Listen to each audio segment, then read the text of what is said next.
दोस्तों नमस्कार, ये है मार्गदर्शन फॉर सिविल सर्विसेज। मैं अनुराग चौधरी। दोस्तों आज की वीडियो में प्रस्तुत है टीजीटी पीजीटी परीक्षा नागरिक शास्त्र के लिए महत्वपूर्ण प्रश्नों का प्रैक्टिस सेट संख्या 18। दोस्तों इसमें हम प्रश्नों को सॉल्व करते समय उनकी व्याख्या भी करते चलेंगे ताकि आप प्रश्नों को आसानी से समझ सकें। दोस्तों ये प्रैक्टिस सेट टीजीटी पीजीटी परीक्षा के साथ साथ अन्य परीक्षाओं जैसे LT grade, government inter college प्रवक्ता, गवर्नमेंट डिग्री कॉलेज, उच्चतर शिक्षा असिस्टेंट प्रोफेसर और नेट जेआरएफ राजनीति विज्ञान के लिए भी बहुत ही उपयोगी है। तो आइए शुरू करते हैं आज का वीडियो। दोस्तों पहला प्रश्न है, बहुत ही आसान सा है कि राज्य शोषक वर्ग की कार्यकारिणी समिति है, यह विचार किससे संबंधित है। ऑप्शन है अराजकतावादियों से, मार्क्सवादियों से, फांसीवादियों से या व्यक्तिवादियों से। तो सही उत्तर है दोस्तों ये कथन मार्क्सवादियों से संबंधित है। ऑप्शन बी आपका सही उत्तर है। मार्क्सवाद की मान्यता है कि राज्य शोषक वर्ग की कार्यकारिणी समिति है और सभी संस्थाएं और संगठन एक वर्ग द्वारा यानी पूंजीपति वर्ग द्वारा बुर्जुआ वर्ग के शोषण के लिए निर्मित किए जाते हैं। तो इसी आधार पर मार्क्सवादियों की मान्यता है कि राज्य शोषक वर्ग की कार्यकारिणी समिति है। अगला प्रश्न है, निम्नांकित में से कौन उदारवाद का तत्व नहीं है। देखिए, समाज का समाजवादी ढांचा, स्वतंत्रता, मुक्त व्यापार या स्वतंत्र बाजार अर्थव्यवस्था। तो दोस्तों समाज का समाजवादी ढांचा जो है ये समाजवाद या मार्क्सवाद का तत्व है, ये उदारवाद का तत्व नहीं है। उदारवाद में मानव को विवेकशील प्राणी मानते हुए उसके स्वतंत्रता, मुक्त व्यापार और स्वतंत्र बाजार व्यवस्था को उसकी प्रगति और इसकी उन्नति पर बल दिया जाता है। अगला प्रश्न है दोस्तों, आधुनिक राज्य के विकास के लिए। देखिए बहुत ही महत्वपूर्ण है कि आधुनिक राज्य के विकास के लिए कौन सा तत्व उत्तरदायी है। ऑप्शन है वैज्ञानिक प्रगति, प्राचीन संस्कृति का पुनरुत्थान, राष्ट्रीय चेतना का विकास और धर्म का बढ़ता प्रभाव। तो सही उत्तर है आधुनिक राज्यों के विकास के लिए राष्ट्रीय चेतना का विकास सबसे महत्वपूर्ण है और राज्य के विकास में रक्त संबंध, धर्म, परंपराएं, इसके अलावा आर्थिक तत्व और राष्ट्रीय चेतना का विकास बहुत ही महत्वपूर्ण है।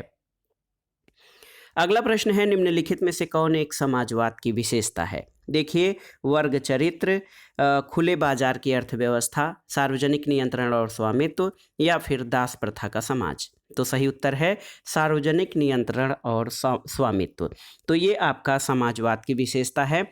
समाजवाद में समाज के आर्थिक संसाधनों पर समाज का स्वामित्व होता है और जो उत्पादन है उन पर जो है संपूर्ण समाज का अधिकार या हक होता है। तो कुल मिलाकर सार्वजनिक नियंत्रण और स्वामित्व की विशेषता ये समाजवाद की विशेषताओं में शामिल है। अगले प्रश्न पर आते हैं, निम्नलिखित में से कौन सा दबाव समूह हिंसा के माध्यम का समर्थन करता है, आपको बताना है। ऑप्शन है प्रदर्शनात्मक, संस्थागत, संघात्मक या असंघात्मक। तो सही उत्तर ऑप्शन ए हो जाएगा, प्रदर्शनात्मक दबाव समूह ये हिंसा के माध्यम का समर्थन करता है। अगला प्रश्न है दोस्तों, राज्य सरकार के संसाधनों से संगठित एक व्यक्ति है जो कानून का निर्माण एवं क्रियान्वयन करता है, ये किसके द्वारा कहा गया है। तो उत्तर है ऑप्शन सी, डायसी।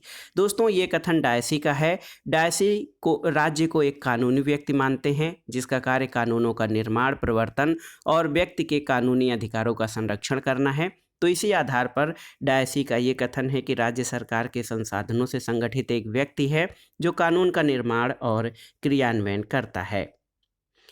अगला प्रश्न देखते हैं दोस्तों, लाक ने सामाजिक समझौते के सिद्धांत का उपयोग किया है किस लिए। तो आप जानते हैं जब आपने लाक के बारे में, लाक का सामाजिक समझौता पढ़ा है तो उसमें आप जानते हैं कि लाक उदारवाद का जनक है और उसने उदार लोकतांत्रिक राज्य को न्यायसंगत ठहराने के लिए सामाजिक समझौते के सिद्धांत का उपयोग किया है। तो ऑप्शन सी सही उत्तर है कि लाक ने सामाजिक समझौते के सिद्धांत का उपयोग उदार लोकतांत्रिक राज्य को न्याय संगत ठहराने के लिए किया है।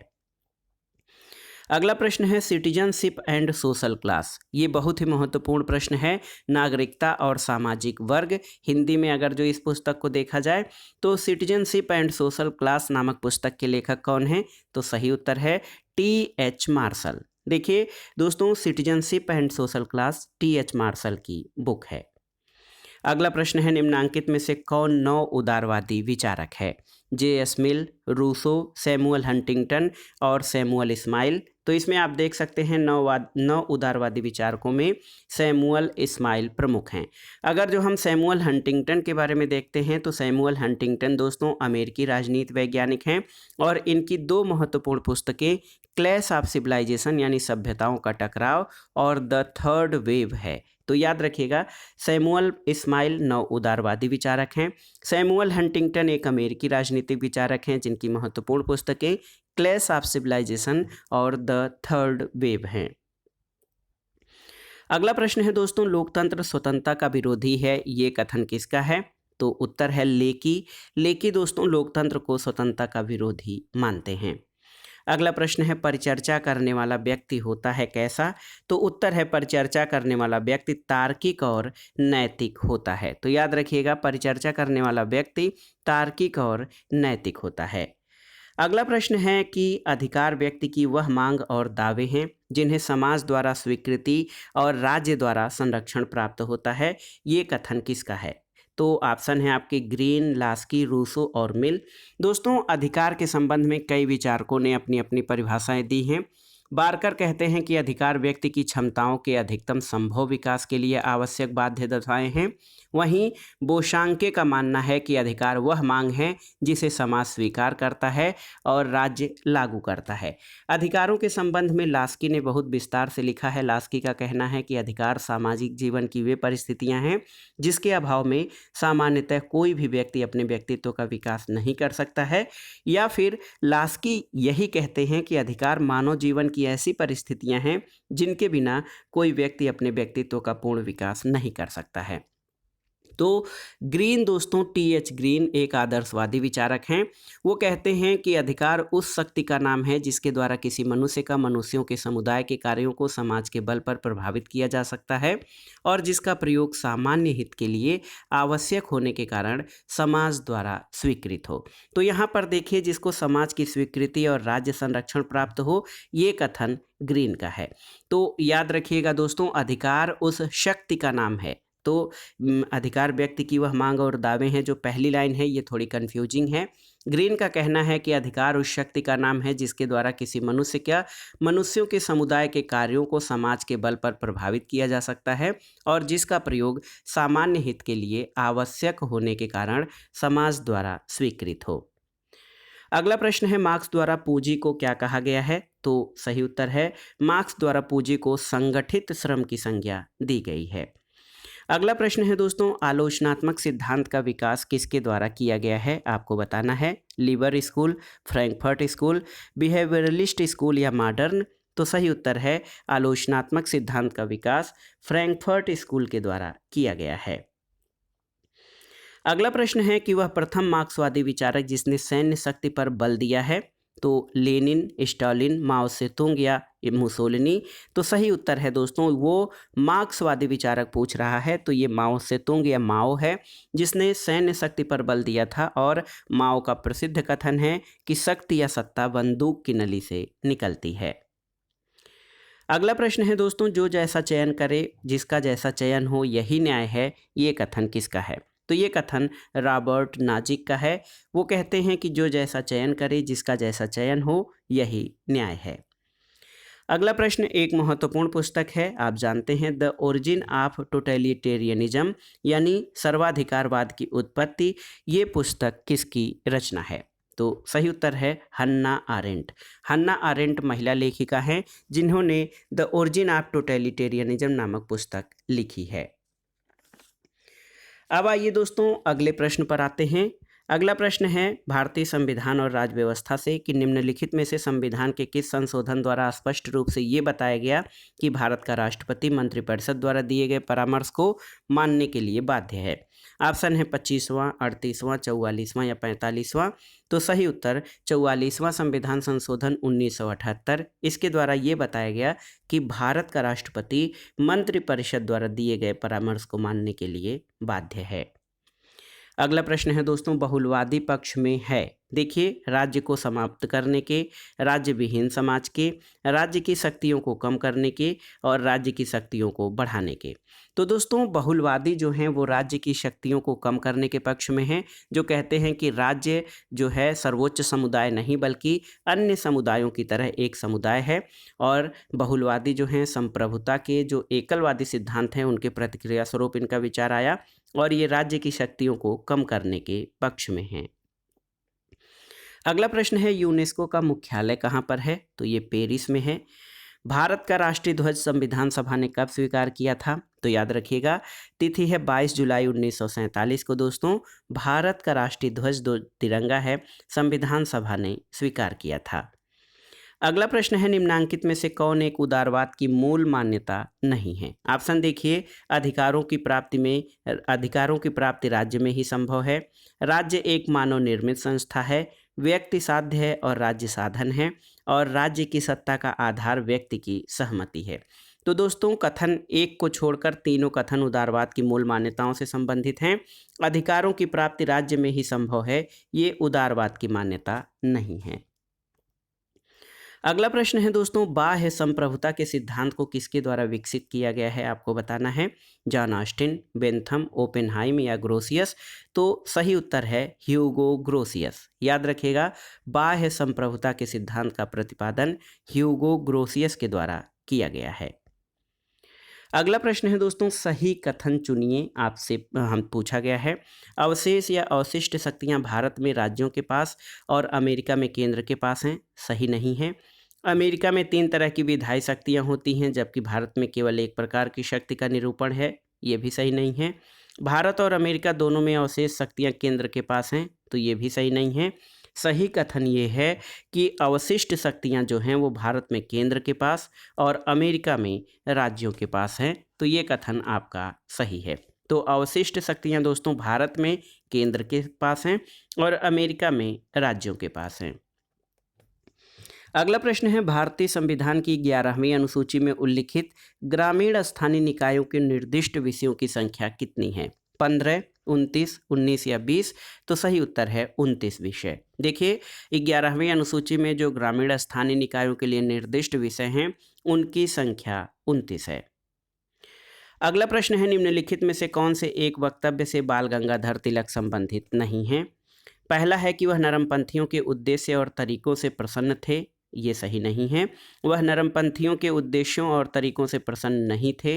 लक्ष्यों को प्राप्त करने के लिए संवैधानिक तरीकों और हिंसा में विश्वास रखते थे। उन्होंने मराठी में केसरी और अंग्रेजी में मराठा नाम के 2 साप्ताहिक पत्रों का प्रकाशन प्रारंभ किया था। तो बिल्कुल सही है। देखिए दोस्तों, बाल गंगाधर तिलक के बारे में जो सही कथन नहीं है वो ये है कि वो नरमपंथियों के उद्देश्यों और तरीकों से प्रसन्न थे। ये सही नहीं है। अगला प्रश्न है, निम्नलिखित में से कौन सी समिति भारत में पंचायती राज से संबंधित नहीं है? बोहरा समिति, सादिक अली समिति, LM सिंघवी समिति और PK थुंगन समिति? तो सही उत्तर है दोस्तों, बोहरा समिति पंचायती राज से संबंधित नहीं है। बोहरा समिति राजनीति और अपराधीकरण तथा भ्रष्टाचार के गठजोड़ पर आधारित है। ये पंचायती राज से संबंधित नहीं है। अन्य समितियां पंचायती राज से संबंधित हैं। अगला प्रश्न है दोस्तों, बहुत ही महत्वपूर्ण है कि शक्तियों के पृथक्करण यानी सेपरेशन ऑफ पावर के सिद्धांत का प्रवर्तक कौन है? तो आप जानते भी हैं, ये आसान प्रश्न है। मॉन्टेस्क्यू शक्ति पृथक्करण के सिद्धांत का प्रवर्तक है। अगला प्रश्न है दोस्तों, वर्तमान स्थिति में संपत्ति का अधिकार मौलिक अधिकार के अध्याय से निकलने के बाद किस रूप में हमारे सामने है? तो सही उत्तर है दोस्तों, वर्तमान में जो संपत्ति का अधिकार है उसको मौलिक अधिकार से निकालकर विधिक अधिकार, विधिक या कानूनी अधिकार के रूप में अनुच्छेद 300 क में शामिल कर दिया गया है। तो याद रखिएगा, वर्तमान में संपत्ति का अधिकार मूल अधिकार न होकर विधिक अधिकार है। अगला प्रश्न है, क्रांति का कारण सदैव असमानता में पाया जाता है, ये कथन किसका है? तो सही उत्तर है ये कथन अरस्तु का है, जो कहते हैं क्रांतियाँ जो हैं असमानता के कारण उत्पन्न होती हैं, क्योंकि जब असमानता होती है तो समाज में उथल पुथल होती है और इसी से क्रांति होती है। अगला प्रश्न है, संविधान सभा के संबंध में निम्नलिखित में से कौन से कथन सही हैं? ये वयस्क मताधिकार पर आधारित नहीं है, यह प्रत्यक्ष मतदान का प्रतिफल था, यह बहुदलीय निकाय था और इसने कार्य कई समितियों के माध्यम से किया। तो दोस्तों इसमें जो सही कथन आप देख सकते हैं, जो ऑप्शन इसके आधार पे कि ये वयस्क मताधिकार पर आधारित नहीं था और देखिए इसने कार्य कई समितियों के माध्यम से किया है। ये प्रत्यक्ष मतदान का प्रतिफल नहीं था, प्रत्यक्ष मतदान का प्रतिफल नहीं था। इसके सदस्य राज्य विधानमंडलों द्वारा अप्रत्यक्ष रूप से चुने गए थे। तो कुल मिलाकर 1 और 4 इसमें आपके सही कथन हो जाएंगे। तो ये बहुत ही महत्वपूर्ण प्रश्न है। आप देख सकते हैं दोस्तों कि इसमें जो है वयस्क मताधिकार पर आधारित नहीं था और इसने कई समितियों के माध्यम से संविधान निर्माण का कार्य किया था। अगला प्रश्न है, बहुत ही महत्वपूर्ण है। यदि किसी व्यक्ति का जीवन और स्वतंत्रता का प्रश्न हो तो जनसूचना अधिकारी का जवाब कितने समय में मिलना चाहिए? 24 घंटे, 12 घंटे, 36 घंटे या 48 घंटे? तो सही उत्तर है 48 घंटे में। दोस्तों यदि किसी व्यक्ति के जीवन या स्वतंत्रता का प्रश्न हो तो जन सूचना अधिकारी का जवाब 48 घंटे में मिल जाना चाहिए। अगला प्रश्न है, अतिरिक्त मूल्य के सिद्धांत का प्रतिपादन किसके द्वारा किया गया है? आपको बताना है। तो सही उत्तर है मार्क्स के द्वारा। मार्क्स अतिरिक्त मूल्य को कहते हैं चोरी, संपत्ति की चोरी मानते हैं, क्योंकि अतिरिक्त मूल्य वह मूल्य है जो एक श्रमिक पैदा करता है और जो पूंजीपति द्वारा उसे बेचे जाने के बाद उसका जो एक्स्ट्रा मूल्य लिया जाता है वही अतिरिक्त मूल्य है। यानी जो एक श्रमिक पैदा करता है और जितने में वो वस्तु बाजार में बेची जाती है उसके अंतर को अतिरिक्त मूल्य कहा जाता है, जो जिस पर कि मजदूर का या जो श्रमिक वर्ग है उसका अधिकार है, लेकिन इसे पूंजीपति स्वयं हड़प लेता है। अगला प्रश्न है, निम्नलिखित में से कौन अध्यक्षात्मक शासन की एक विशेषता नहीं है? देखिए इसमें दोहरी कार्यपालिका होती है, कार्यपालिका व्यवस्थापिका के प्रति उत्तरदायी नहीं है, कार्यपालिका का निर्वाचन एक निश्चित अवधि के लिए होता है। तो इसमें दोहरी कार्यपालिका होती है दोस्तों, ये अध्यक्षात्मक शासन व्यवस्था की विशेषता नहीं है। अगला प्रश्न है, राजनीतिक संस्कृति का अभिप्राय क्या है? संस्कृति और राजनीति, राजनीतिक संस्कृति, राजनीतिक मूल्य, विश्वास और दृष्टिकोण और राजनीति में संस्कृति महत्वपूर्ण है। तो दोस्तों राजनीतिक संस्कृति या पॉलिटिकल कल्चर जो होता है वो राजनीतिक मूल्य, विश्वास, अभिवृत्तियां और दृष्टिकोण को समाहित करता है और इसी से राजनीतिक संस्कृति का निर्माण होता है। अगला प्रश्न है दोस्तों, देखिए मानवीय सुरक्षा या ह्यूमन सिक्योरिटी की संकल्पना का विचार किसके द्वारा दिया गया था? ऑप्शन है अमर्त्य सेन, नुक्रुमा, महबूब उल हक और इनमें से कोई नहीं। तो सही उत्तर ऑप्शन सी, महबूब उल हक। दोस्तों मानवीय सुरक्षा जिसमें व्यक्ति के जीवन की सुरक्षा, शिक्षा, स्वास्थ्य, ये सारी चीज़ें हैं, ये मानव विकास संकेतकों के आधार पर मानवीय सुरक्षा की संकल्पना का विकास या विचार पाकिस्तान के अर्थशास्त्री महबूब उल हक के द्वारा दिया गया था। अगला प्रश्न है, आमंड और पावेल द्वारा किए गए दबाव समूहों के वर्गीकरण में क्या शामिल नहीं है? देखिए संस्थात्मक दबाव समूह, संवैधानिक दबाव समूह, समुदायात्मक दबाव समूह और असमुदायात्मक दबाव समूह। तो संवैधानिक दबाव समूह जो हैं वो आमंड और पावेल द्वारा किए गए दबाव समूहों के वर्गीकरण में शामिल नहीं हैं। अगला प्रश्न है, दबाव समूहों का व्यवस्थित अध्ययन करने वाला प्रथम व्यक्ति कौन था? तो उत्तर है दोस्तों F.A.F. बेंटले। देखिए बेंटले ने सबसे पहले प्रेशर ग्रुप्स का अध्ययन किया था। अगला प्रश्न है, निम्न में से किस राज्य में एक सदनीय व्यवस्थापिका है? कर्नाटक, ओडिशा, महाराष्ट्र और बिहार। तो उत्तर है ओडिशा में। और आपको बताना है कि कितने स्टेट में, देखिए वर्तमान में कितने स्टेट में द्विसदनात्मक व्यवस्थापिका है, ये आपके लिए प्रश्न है। अगला प्रश्न है, किसने लोकतंत्र को बहुमत की निरंकुशता के रूप में वर्णित किया है? ऑप्शन है रूसो, डनिंग, टाकविले या जेम्स मेडिसन। तो दोस्तों ये हैं डी टाकविले। टाकविले जो हैं लोकतंत्र को बहुमत की निरंकुशता के रूप में वर्णित करते हैं। अगला प्रश्न है दोस्तों, एक कथन है कि अधिकार इसलिए लागू किए जाते हैं क्योंकि वे अधिकार हैं, वे अधिकार इसलिए नहीं हैं कि उसे लागू किया गया है। ये कथन किस प्रकार के अधिकारों से संबंधित है? कानूनी सिद्धांत, नैसर्गिक सिद्धांत, आदर्शवादी सिद्धांत या ऐतिहासिक सिद्धांत।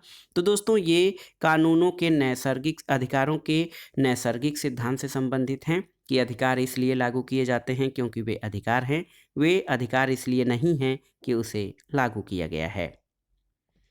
अगला प्रश्न है, निम्नांकित में से कौन एक भारतीय संविधान की पहली अनुसूची का प्रावधान नहीं है? देखिए, राज्य, संघ राज्य क्षेत्र, नागरिकता, राज्यों के नाम और राज्य क्षेत्र। तो दोस्तों देख सकते हैं कि राज्य, संघ राज्य क्षेत्र, राज्यों के नाम और राज्य क्षेत्र ये संविधान की पहली अनुसूची का प्रावधान है। नागरिकता जो है संविधान की पहली अनुसूची में नहीं है। तो नागरिकता किस अनुसूची में है, इसका उत्तर भी आप बता दीजिएगा कमेंट बॉक्स में। अगला प्रश्न है, आधुनिक अर्थ में राज्य यानी स्टेट शब्द का प्रयोग सबसे पहली बार किसके द्वारा किया गया था? रूसो, मैकियावेली, ग्रीन या फिर हाब्स? तो आप जान लीजिए दोस्तों, आधुनिक अर्थ में राज्य शब्द का प्रयोग सबसे पहले मैकियावेली के द्वारा किया गया था और इसने जो है मैकियावेली को इटली का चाणक्य भी कहा जाता है और आप जानते हैं इसने धर्म और नैतिकता का पृथक्करण करने का कार्य किया था।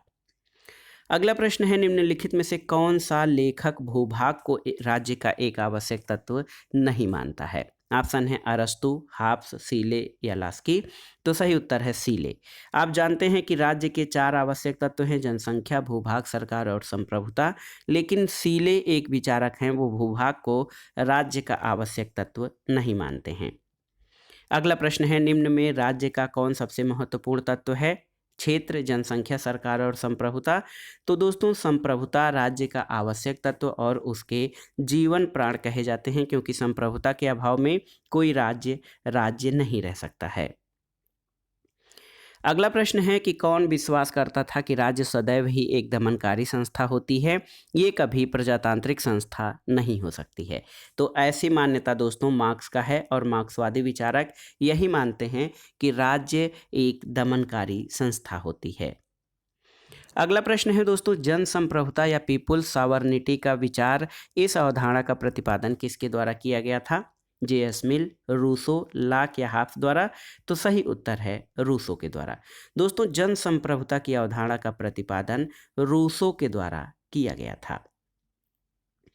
अगला प्रश्न है, आर्थिक निर्धारण सिद्धांत का प्रतिपादन किसने किया था? तो आप जानते हैं आर्थिक निर्धारण सिद्धांत या आर्थिक नियतिवाद का सिद्धांत, इसका प्रतिपादन कार्ल मार्क्स द्वारा अपने विचारों में किया गया है।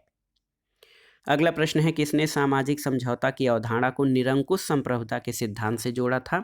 तो आप जानते हैं कि संप्रभुता को निरंकुश संप्रभुता के सिद्धांत से जोड़ने वाला विचारक हाब्स है। हालांकि बोदा ने सबसे पहले संप्रभुता शब्द का प्रयोग किया और इसकी व्याख्या की थी, लेकिन हाब्स ने निरंकुश संप्रभुता के सिद्धांत का विचार दिया था। अगला प्रश्न है, किसने कहा था कि नागरिक शास्त्र अधिक और कम मानव ज्ञान की वह उपयोगी शाखा है जो नागरिक से संबंधित प्रत्येक चीज का वर्णन करती है? ऑप्शन है आपका देख लीजिए, गार्नर, एल.डी. व्हाइट, ब्राइस या गिलक्राइस्ट। तो सही उत्तर है ये गार्नर का कथन है। शक्तिशाली का हित साधन ही न्याय है या फिर माइट इज राइट, ये कथन किसका है? तो जब आप प्लेटो का न्याय सिद्धांत पढ़ते हैं तो उसमें ये कथन आता है। थ्रेसीमेकस का कहना है कि न्याय कुछ नहीं बल्कि शक्तिशाली व्यक्ति का हित ही न्याय है। तो ये कथन थ्रेसीमेकस का है जो कि एक सोफिस्ट विचारक है। अगला प्रश्न है, देखिए बहुत ही महत्वपूर्ण प्रश्न है कि राजनीति विज्ञान इतिहास और राजनीति के मध्य स्थित है, ये कथन किसके द्वारा वर्णित किया गया है? तो ये कथन दोस्तों ये आप जान लीजिए कि ये कथन लॉर्ड ब्राइस द्वारा कहा गया है कि राजनीति विज्ञान इतिहास और राजनीति के मध्य स्थित है।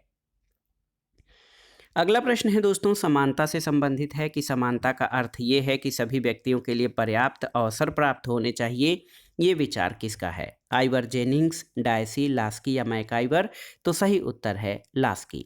हेराल्ड जोसेफ लास्की का कहना है कि समानता का अर्थ ये है कि सभी व्यक्तियों के लिए पर्याप्त अवसर प्राप्त होने चाहिए। अगले प्रश्न पर आते हैं दोस्तों, अध्यक्षात्मक व्यवस्था में राष्ट्रपति किसका प्रधान होता है? राज्य का, सरकार का, राज्य और सरकार दोनों का या उपर्युक्त में से कोई नहीं? तो सही उत्तर है राज्य और सरकार दोनों का प्रधान राष्ट्रपति होता है अध्यक्षात्मक शासन व्यवस्था में। अगला प्रश्न है दोस्तों, दबाव समूह को किसने अज्ञात साम्राज्य की संज्ञा दी है? तो आप जान लीजिए, एस ई फाइनर। दोस्तों, एस ई फाइनर ने दबाव समूह को अज्ञात साम्राज्य कहा है। अगला प्रश्न है, कौटिल्य किसका समर्थक था? राजतंत्र, सीमित राजतंत्र, मंत्रिमंडलीय व्यवस्था या उपर्युक्त में से कोई नहीं? तो सही उत्तर है कौटिल्य जो है राजतंत्र का समर्थक था। अगला प्रश्न है दोस्तों, एक पुस्तक है पब्लिक ओपिनियन नामक पुस्तक किसके द्वारा लिखी गई है? ऑप्शन देखिए, ब्राइस, लावेल, अर्मन फाइनर या वाल्टर लिपमैन। तो सही उत्तर है पब्लिक ओपिनियन नामक पुस्तक वाल्टर लिपमैन द्वारा लिखी गई है। अगला प्रश्न बहुत ही आसान सा प्रश्न है, आप देख सकते हैं, निम्नलिखित में से उदारवाद का जनक किसे माना जाता है? Adam Smith, Jeremy Bentham, John Locke या हर्बर्ट स्पेंसर। तो इसमें देखिए, एडम स्मिथ को अर्थशास्त्र का जनक कहा जाता है और अहस्तक्षेप की नीति के समर्थक थे ये।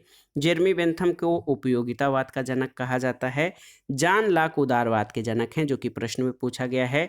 और हर्बर्ट स्पेंसर वैज्ञानिक व्यक्तिवाद के समर्थक थे। तो याद रखिएगा दोस्तों, जॉन लॉक को उदारवाद की आत्मा या उदारवाद का जनक कहा जाता है। अगला प्रश्न है, निम्नलिखित में से राज्य की उत्पत्ति के संबंध में कौन सा सिद्धांत 17वीं और 18वीं शताब्दी में सर्वाधिक लोकप्रिय था? ऑप्शन देखिए, दैवीय उत्पत्ति का सिद्धांत, शक्ति सिद्धांत, सामाजिक समझौते का सिद्धांत या फिर ऐतिहासिक सिद्धांत। तो सही उत्तर है सामाजिक समझौते का सिद्धांत या सोशल कॉन्ट्रैक्ट थियरी।